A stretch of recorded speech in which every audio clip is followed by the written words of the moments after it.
Hello friends, இந்த வீடியோவில் நம்ம தமிழ்நாடு பாலிடிக்ஸில் எந்தெந்த நடிகைகள் எல்லாம் பங்கேற்று இருக்காங்க, அதாவது அந்த நடிகைகள் அந்த கட்சிக்காக வேலை பார்த்துருப்பாங்க, இல்லை அந்த கட்சியோட மெம்பராக இருப்பாங்க, இல்லை பொறுப்பாளராக இருப்பாங்க, இல்லை அந்த கட்சிக்காக தேர்தல் பிரச்சாரம் பண்ணியிருப்பாங்க, இல்லை அந்த கட்சி மேடைகளில் அந்த தலைவர்களை புகழ்ந்து பேசி அவங்களுக்கு ஆதரவு தெரிவிச்சிருப்பாங்க. இந்த மாதிரி பல வகையான காரணங்களால் அரசியலுக்கு வந்த, அரசியலில் தன்னை ஈடுபடுத்தி கொண்ட நடிகைகள் யாரெல்லாம் இருக்காங்க அப்படின்றதான் இந்த வீடியோவில் நம்ம பார்க்க போகிறோம். அண்ட் இதில் முக்கியமாக அன்எக்ஸ்பெக்டடாக சில ஹீரோயின்ஸ்லாம் இருக்காங்க. இவங்களாம் இந்த கட்சிக்கு ஆதரவா, இவங்களாம் இந்த கட்சிக்காக தேர்தல் பிரச்சாரம் பண்ணியிருக்காங்களா அப்படின்னு பார்க்கும்போது நமக்கே ஷாக்கிங்காக இருந்துச்சு. சரி வாங்க அந்த நடிகைகள்லாம் யார் யாரு அப்படின்றத பார்ப்போம்.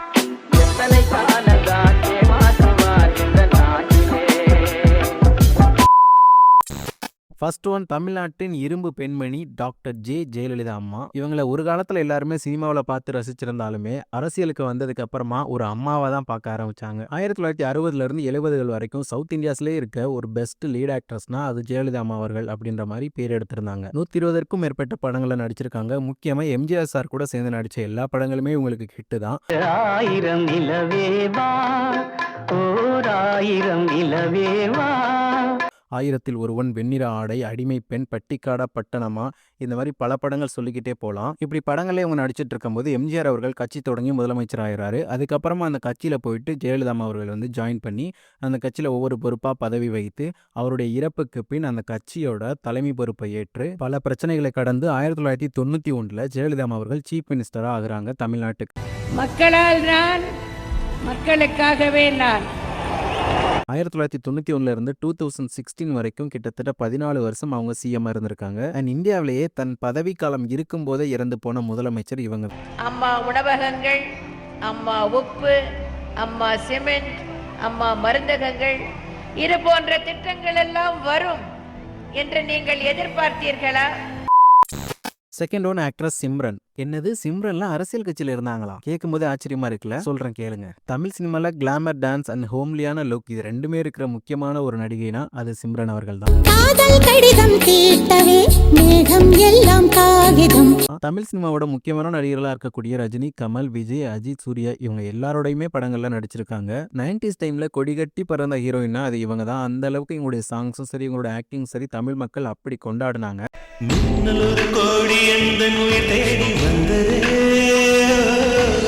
இவங்க 2006 நடந்த தமிழக சட்டமன்ற தேர்தலில் அபிஷியலா ஏடிஎம்கேல ஜாயின் பண்ணி அந்த கட்சியோட ரெட்டலை சின்னத்துக்காக வாக்கு கேட்டிருக்காங்க. சென்னையில் இருக்க தண்டையார்பேட்டை பகுதியில் PK சேகர்பாபு அப்படின்ற ஒரு கேண்டிடேட்டுக்காக அவங்க வாக்கு சேகரிக்க போயிருக்காங்க. அதாவது இப்ப டிஎம்கேல இருக்காருல அறநிலையத்துறை அமைச்சர் சேகர்பாபு, அவருக்காக தான் அப்போ ஏடிஎம்கேல வாக்கு சேகரிச்சிருக்காங்க. அந்த எலெக்ஷன் முடிஞ்சதுக்கு அப்புறமாவே நான் ஒரு பொலிட்டீஷியன் கிடையாது, அந்த லீடருக்காக நான் போய் வேலை பார்த்தேன், அதாவது ஜெயலலிதா அம்மாவுக்காக நாங்க போய் வேலை பார்த்தோம் அப்படின்றத அவங்க சொல்லியிருக்காங்க. ஸோ அந்த எலெக்ஷனுக்கு அப்புறமா அவங்க எந்த ஒரு அரசியல் நிகழ்ச்சிகளையுமே கலந்துக்கிறது கிடையாது. Third one, actress Kovai Sarala. நம்ம தமிழ் சினிமாவில் கோவை சரளாவை தெரியாத ஆட்களே இருக்க முடியாது. அந்த அளவுக்கு வடிவேலு, கவுண்டமணி, விவேக் இந்த மாதிரி எல்லா ஆட்கள் கூடயும் சேர்ந்து காமெடியில் பிச்சு உதறி இருப்பாங்க. காலகாலத்துக்கு நின்று பேசுகிற அளவுக்கு காமெடி சீன்ஸ் அவங்க கொட்டி கொடுத்துருக்காங்க நம்ம தமிழ் ஆடியன்ஸுக்கு. எனக்கு வரப்போறவன் தான் எங்க இருக்கிறானோ, எப்படி இருப்பானோ. இவங்களுமே 2006 தமிழ்நாடு சட்டமன்ற தேர்தலில் ஜெயலலிதா அம்மா அவங்களுடைய ஏடிஎம்கே கட்சிக்காக இரட்டை இலை சின்னத்துல வாக்கு சேகரிச்சு பிரச்சாரம்லாம் பண்ணிருக்காங்க. சேம் அதே சிம்ரன் அவர்கள் கூட சேர்ந்து ஒரே மேடையில பிரச்சாரம் பண்ணிருக்காங்க. இவங்களுமே அபிஷியலா ஏடிஎம்கே கட்சியில ஜாயினிங் கிடையாது, பட் அந்த டைம்ல அந்த லீடருக்காக இவங்க பிரச்சாரம் பண்ணிருக்காங்க. அதுக்கப்புறமா எந்த ஒரு அரசியல் ஈடுபாடும் இல்லாம இருந்தவங்க 2019 அபிஷியலா கமல் அவர்களுடைய மக்கள் நீதி மையம் கட்சியில ஜாயின் பண்றாங்க. அதுக்கப்புறம் 2019 நடந்த லோக்சபா எலெக்ஷன்ஸுக்காக அந்த கட்சியை சேர்ந்த வேட்பாளர்களுக்காக பிரச்சாரங்கள்லாம் மேற்கொண்டிருக்காங்க. மாற்றம்னு சொல்லி நம்ம எப்ப பாரு ஒரே பக்கமா சாயாம இனிமேல் புதிய மாற்றத்தை உருவாக்குவோம். அடுத்து அந்த எலெக்ஷன் முடிஞ்சதுக்கு அப்புறமா இப்போ 2021 டிஎம்கே கவர்மெண்ட் வந்ததுக்கு அப்புறமா அவங்களுக்கு சப்போர்ட்டா அவங்களுடைய மேடைகள்ல அவங்களுக்கு ஆதரவா பேசிட்டு இருக்காங்க. பிகாஸ் மக்கள் நீதி மையம் டிஎம்கே கூட கூட்டணி வச்சிருச்சு, அந்த ஒரு ரீசனா இருக்கலாம். ஸோ இவங்களோட பொலிட்டிக்கல் கெரியர் பார்த்தீங்கன்னா ஏடிஎம்கே, MNM, டிஎம்கே, நெக்ஸ்ட் யாரோ. Fourth one, actress Khushbu. 1988 release ஆன தர்மத்தின் தலைவன் அப்படின்னு ஒரு படத்து மூலமா தமிழ் சினிமாக்குள்ள என்ட்ரி கொடுத்து 80s to 90s டைம்ல ரொம்பவுமே ஃபேமஸான ஆக்ட்ரஸா இருந்தாங்க. அந்த டைம்ல இவங்களோட லைஃப் டைம்ல கிட்டத்தட்ட 200 படங்களுக்கு மேல நடிச்சிருக்காங்க. முக்கியமா சின்ன தம்பி படத்துல இவங்க நடிச்சதுக்காக இவங்களுக்கு ஒரு பெரிய பிரேக் த்ரூ கிடைச்சிச்சு. அதுக்கப்புறம் அண்ணாமலை படமும் சொல்லலாம்.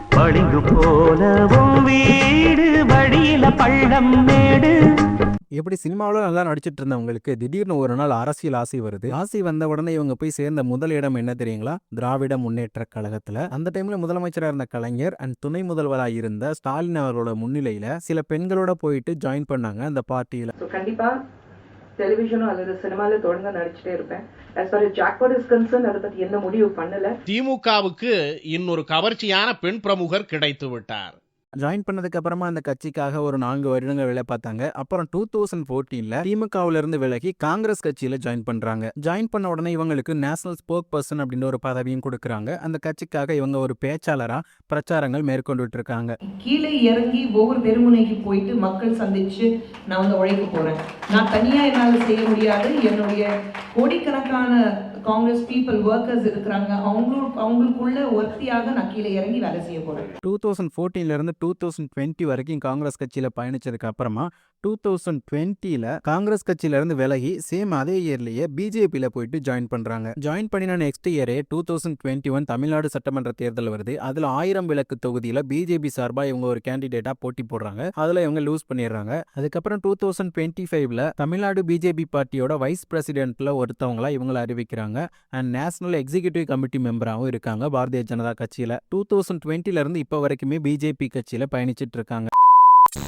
5th ஒன் ஆக்ட்ரஸ் கௌதமி 1987ல சினிமாவில் நடிக்க ஆரம்பிச்சு 1998 வரைக்குமே தமிழ் சினிமாவில் நல்ல நல்ல படங்கள் நடிச்சிருக்காங்க. தமிழ் சினிமா மட்டும் இல்லாமல் தெலுங்கு, மலையாளம், கன்னடா, ஹிந்தி போன்ற மொழிகளிலுமே 120க்கும் மேற்பட்ட படங்களை நடிச்சிருக்காங்க. குறிப்பிட்டு இவங்களோட நடிப்பில் வந்த படங்கள் சொல்லணும்னு பார்த்தீங்கன்னா குரு சிஷ்யன், தேவர் மகன், அபூர்வ சகோதரர்கள், ராஜா சின்ன ரோஜா, இந்த மாதிரி படங்கள் எல்லாமே சொல்லலாம்.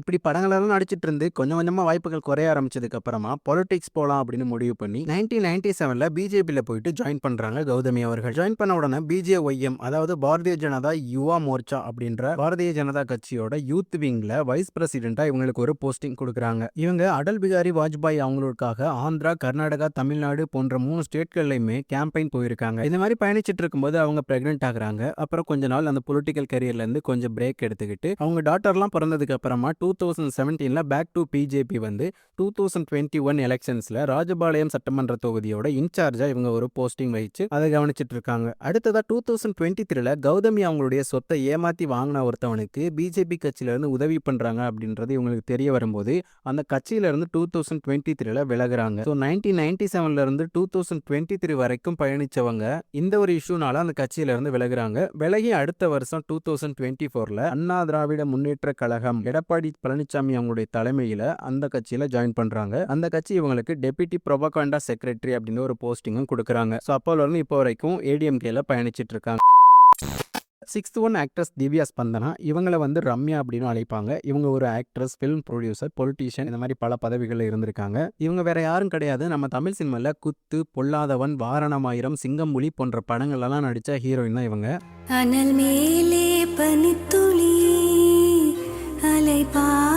கர்நாடகாவில் இருக்க பெங்களூர்ல தான் இவங்க பிறந்திருக்காங்க. இவங்க சினிமாவில இருந்து பிரேக் எடுத்ததுக்கு அப்புறமா பாலிடிக்ஸ் பக்கம் வர்றாங்க. வந்து 2012ல இந்தியன் யூத் காங்கிரஸ்ல ஜாயின் பண்றாங்க. அதுக்கப்புறமா 2013ல நடந்த லோக்சபா எலெக்ஷன்ஸ்ல இந்தியன் நேஷனல் காங்கிரஸ்க்காக கர்நாடகா ஸ்டேட்ல இருக்க மாந்தியா தொகுதியில போட்டிக்கிட்டு எம்பியாவும் வின் பண்றாங்க. அது மட்டும் இல்லாம அதுக்கு முன்னாடி நடந்த எலெக்ஷன்ஸ்ல இருந்து அப்போ வரைக்கும் பார்க்கும்போது யங்கஸ்ட் எம்பியாவும் அவங்க தான் இருந்திருக்காங்க. அதுக்கப்புறம் 2014ல நடந்த இந்தியன் ஜெனரல் எலெக்ஷன்ல போட்டிக்கிட்டு அதே தொகுதியில தோல்வி அடைகிறாங்க. அதுக்கப்புறமா இவங்களுக்கு 2017ல இவங்களை காங்கிரஸ் கட்சியோட ஐடி விங்ல ஹெட் ஆஃபீஸரா அப்பாயிண்ட் பண்றாங்க. அதுக்கப்புறம் டிஜிட்டல், சோஷியல் மீடியா இந்த மாதிரியே பிரச்சாரங்கள் போயிட்டு இருக்கும்போது 2019ல அந்த ஐடி விங்கோட ஹெட் ஆஃபீஸர் போஸ்டிங்ல இருந்து அவங்க வெளியில வர்றாங்க. பட் இந்தியன் நேஷனல் காங்கிரஸ்ல தான் அவங்க இன்னும் பயணிச்சிட்டு இருக்காங்க.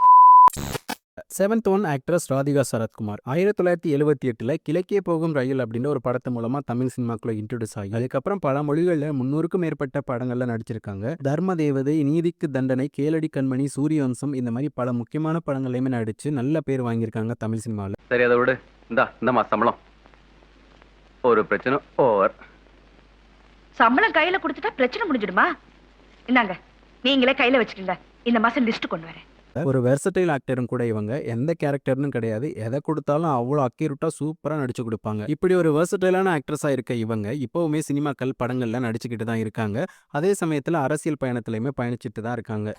சிறப்பு பிஞ்சு போயிரும் தூமிய குடிக்கீங்களா?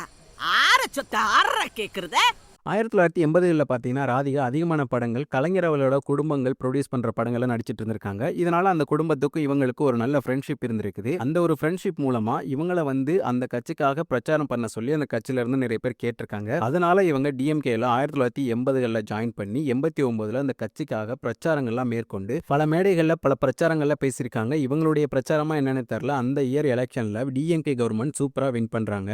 அந்த எலெக்ஷன்ஸுக்கு அப்புறமா பெருசா மேடைகளில் பேசாம அரசியல் பயணம் இல்லாம வீட்டில் இருக்காங்க, படங்கள் மட்டும் நடிச்சுக்கிட்டு. தென் அதுக்கப்புறமா டிஎம்கேல இருந்து விலகி 2006ல் ஏடிஎம்கேல ஜாயின் பண்றாங்க அவங்களுடைய ஹஸ்பண்ட் சரத்குமாரோட சேர்ந்து. அந்த கட்சிக்குள்ள போயிட்டு என்ன பிரச்சாரம் பண்ணாங்கன்னு தெரியல, கட்சிக்கு எதிராக செயல்படுறாங்க அப்படின்னு சொல்லிட்டு அடுத்த வருஷம் 2007லயே அவனை கட்சியில இருந்து நீக்கிட்டாங்க. தென் அதுக்கப்புறமா எந்த கட்சியிலையும் நான் சேரலடா, நானே ஒரு கட்சி ஆரம்பிக்கிறேன்டா அப்படின்னு சொல்லிட்டு அவங்க ஹஸ்பண்ட் கூட சேர்ந்து அனைத்து இந்திய சமத்துவ மக்கள் கட்சி அப்படின்னு சொல்லிட்டு ஒரு கட்சி ஆரம்பிக்கிறாங்க 2007ல். அந்த கட்சியோட president and primary deputy general secretary இந்த மாதிரி பல பதவிகள் வகிக்கிறாங்க ராதிகா அவர்கள். பட் கட்சி ஆரம்பிக்கிறதெல்லாம் இங்கே தமிழ்நாட்டில் பெரிய விஷயம் கிடையாது. ஏதாவது ஒரு எலெக்ஷனில் ஏதாச்சும் ஒரு சீட்டு ஜெயிக்கணும்ல, அந்த மாதிரி எந்த ஒரு வாய்ப்புமே அவங்களுக்கு கிடைக்கல. 2007ல் ஆரம்பிச்சு 2024 வரைக்குமே தனியா அனைத்து இந்திய சமத்துவ மக்கள் கட்சி நடத்திட்டு இருந்தவங்க. 2024ல் லோக்சபா எலெக்ஷன்ஸ் வந்துச்சு. அந்த டைம்ல நம்மால் தூங்கிட்டு இருக்கும்போது சடனா கனவுல வந்து கட்சியை போயிட்டு பிஜேபியோட ஜாயின் பண்ணணும் அப்படின்னு யாரோ சொன்னாங்க அப்படின்னு சொல்லிட்டு தலைவன் அனைத்து இந்திய சமத்துவ மக்கள் கட்சியை கொண்டு போயிட்டு பிஜேபியோட ஜாயின் பண்ணி 2024 லோக்சபா எலெக்ஷன்ஸ்ல கூட்டணி வச்சு விருதுநகர் தொகுதியில போட்டியிட்டாங்க. பட் ராதிகா சரத்குமார் தோத்து போயிட்டாங்க. அதுவும் 3வது இடம் பிடிச்சு தோத்து போயிட்டாங்க. ஸோ இப்போ வரைக்குமே பிஜேபியோட சேர்ந்து தான் பயணிச்சிட்டு இருக்காங்க. ஃபியூச்சர்ல அவங்களோட பொலிட்டிக்கல் கெரியர் என்ன ஆகுது அப்படின்றத பொறுத்து இருந்து பார்ப்போம். கலைஞர் இல்லாத அரசியல், கலைஞர் இல்லாத கழகம், கலைஞர் இல்லாத Arivalayam. 8th one actress Namitha.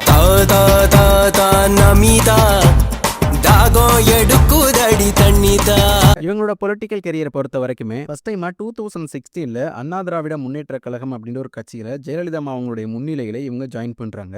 இவங்க ஏப்ரல்ல ஜாயின் பண்றாங்க. அம்மா அவர்கள் டிசம்பர்ல இறந்து போறாங்க. அதுக்கப்புறம் கட்சியில இவங்களுக்கு பெரிய அளவுல பொறுப்புகள் கிடைக்கல. அந்த கட்சிக்குள்ளேயே பெரிய சண்டையா இருந்துட்டு இருந்துச்சு. ஸோ அதை ஒரு காரணம் காட்டி நரேந்திர மோடி அவர்களுடைய செயல்பாடு சூப்பரா இருக்கு, அவர் எனக்கு ரொம்ப பிடிச்சிருக்கு, அவங்க இந்த நாட்டுக்காக ரொம்ப உழைக்கிறாங்க அப்படின்னு சொல்லிட்டு 2019ல் பிஜேபியில் போயிட்டு ஜாயின் பண்ணிட்டாங்க ராதாரவி அவங்க கூட சேர்ந்து. ஸோ 2019ல இருந்து இப்போ வரைக்குமே பிஜேபி கட்சியில தான் பயணிச்சிட்டு இருக்காங்க நமிதா அவர். 9th one actress Bindiya. இவங்க ஃபர்ஸ்ட் டைமா ஜெயலலிதா அவங்களுடைய முன்னிலையில 2006 ஏப்ரல் மந்த்ல ஏடிஎம்கேல ஜாயின் பண்றாங்க. ஜாயின் பண்ண அதே இயர் எலெக்ஷன்ஸ்ல ஏடிஎம்கேக்காக கேம்பெயினும் போயிருக்காங்க. அதுக்கப்புறம் நடந்த 2011, 2016 தமிழ்நாடு சட்டமன்ற தேர்தல்கள், அடுத்து 2014 லோக்சபா எலெக்ஷன், இந்த 3 எலெக்ஷன்ஸ்லையுமே ஏடிஎம்கேக்காக இவங்க பிரச்சாரம் பண்ணியிருக்காங்க. அதுக்கப்புறம் 2016ல் அம்மா இறந்ததுக்கு அப்புறமா கொஞ்ச நாளைக்கு ஆக்டிவ் பாலிடிக்ஸ்ல இருந்து வெளியில போயிட்டு கொஞ்சம் ரெஸ்ட் எடுக்கிறாங்க. தென் 2018ல் எடப்பாடி பழனிசாமி அவங்களுக்கு லெட்டர் எழுதிட்டு நான் மறுபடியும் கட்சியில் ஜாயின் பண்ணி 2019 லோக்சபா எலெக்ஷன்ஸுக்காக கட்சிக்கு பிரச்சாரம் பண்றேன் அப்படின்னு சொல்றாங்க. எடப்பாடி அவர்களுமே இதை அக்செப்ட் பண்ணி அந்த இயர் எலெக்ஷன்ஸுக்கு இவங்க தான் பிரச்சாரம் பண்றாங்க ஏடிஎம்கே சார்பா. அதுக்கப்புறம் 2020ல் இவங்களுக்கு டெபுட்டி ப்ரொபகண்டா செக்ரட்டரி அப்படின்ற ஒரு பதவி கொடுக்குறாங்க. தென் 2021ல் நடந்த தமிழக சட்டமன்ற தேர்தலுக்கு மறுபடியும் ஏடிஎம்கே சார்பா இவங்க தான் பிரச்சாரம் பண்ண ஆரம்பிக்கிறாங்க. அந்த எலெக்ஷன் முடிஞ்சதுக்கு அப்புறமா இவங்களுக்கு ஜாயின்ட் ப்ரொபகண்டா செக்ரட்டரி அப்படின்ற ஒரு போஸ்டிங் கொடுக்குறாங்க 2023ல். ஸோ 2006ல் ஆரம்பிச்சு இப்போ 2026 வரைக்கும் ஏடிஎம்கே கட்சியில் இவங்க ஒர்க் பண்ணிட்டு இருக்காங்க. 10th one actress Nagma.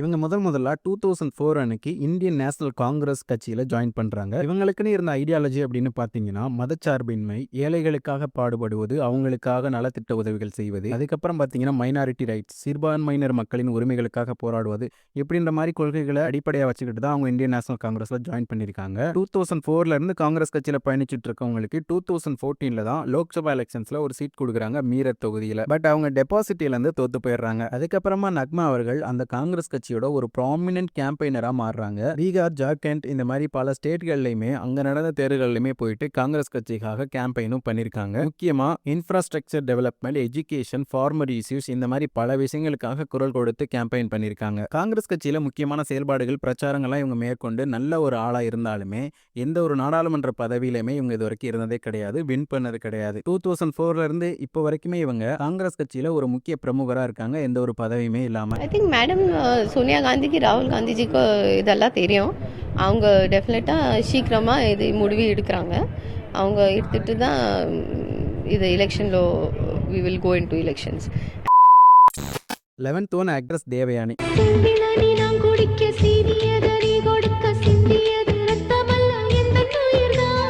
இவங்க எந்த ஒரு கட்சியிலையுமே மெம்பரா கிடையாது, எந்த ஒரு கட்சிக்கும் ஆதரவு கிடையாது. பட் ரீசெண்ட் டைம்ஸ்ல பார்க்கும்போது டிஎம்கே கவர்மெண்ட் அவங்களுடைய ஃபங்க்ஷன்ஸ்ல ஸ்டேஜஸ்ல இவங்க அந்த கவர்மெண்ட்டோட மினிஸ்டர்ஸ் அண்ட் தலைவர்களை புகழ்ந்து பேசிட்டு இருக்காங்க. இது ஒரு ஃபங்க்ஷன் கிடையாது, 2 ஃபங்க்ஷன் கிடையாது, சில ஃபங்க்ஷன்ஸ் இந்த மாதிரி நடந்திருக்கு. ஸோ இவங்க வந்து டிஎம்கேவை சப்போர்ட் பண்றாங்க அப்படின்றது கொஞ்சம் நல்லாவே தெரியுது. ஸோ இவங்க டிஎம்கே சப்போர்ட்டர் அண்ட் அவங்களுக்காக பேசுறாங்க. இதுக்கு முன்னாடியும் 2-3 ப்ரோக்ராம்ஸ்ல நான் கலந்திருக்கேன். சைதாப்பேட்டில் அமைச்சர் ஐயா வந்து பெண்களுக்காக நிறைய சிறப்பான விஷயங்கள் பண்ணிட்டு இருக்கிறாங்க எப்பவுமே.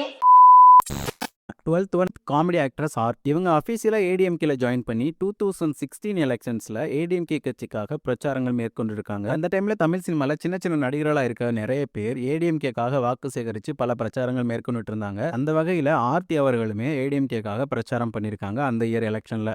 ஆனா புரட்சி தலைவி அம்மா அவர்கள் 4 set school uniform, notebook, scale, pencil, atlas, geometry box, அதையும் தாண்டி கலர் பென்சில்ல இருந்து எல்லாமே அம்மா தராங்க. ஸோ அவ்வளோதான் ஃப்ரெண்ட்ஸ், இந்த வீடியோ நான் இதோட நான் முடிச்சுக்கிறேன். இந்த வீடியோவில் நான் சொல்லியிருந்தேன் ஆக்ட்ரஸ் கம் பொலிட்டீஷியனில் உங்களுக்கு ரொம்ப பிடிச்ச ஆக்ட்ரஸ் யார் அப்படின்றத கமெண்ட்டில் சொல்லிட்டு போயிருங்க. அண்ட் அந்த வீடியோவில் சொல்லாத ஆக்ட்ரஸ் யாராவது இருந்தாங்கன்னா பாலிடிக்ஸ் இன்வால்மெண்ட்டோட அவங்களோட பேரையுமே சொல்லிட்டு போயிருங்க. நெக்ஸ்ட் ஒரு நல்ல வீடியோவில் வந்து உங்களை சந்திக்கிறேன். இந்த வீடியோ பிடிச்சதை மறக்காமல் லைக், கமெண்ட், ஷேர், சப்ஸ்கிரைப் பண்ணிட்டு போயிருங்க. தேங்க்ஸ் ஃபார் வாட்சிங் ஃப்ரெண்ட்ஸ்.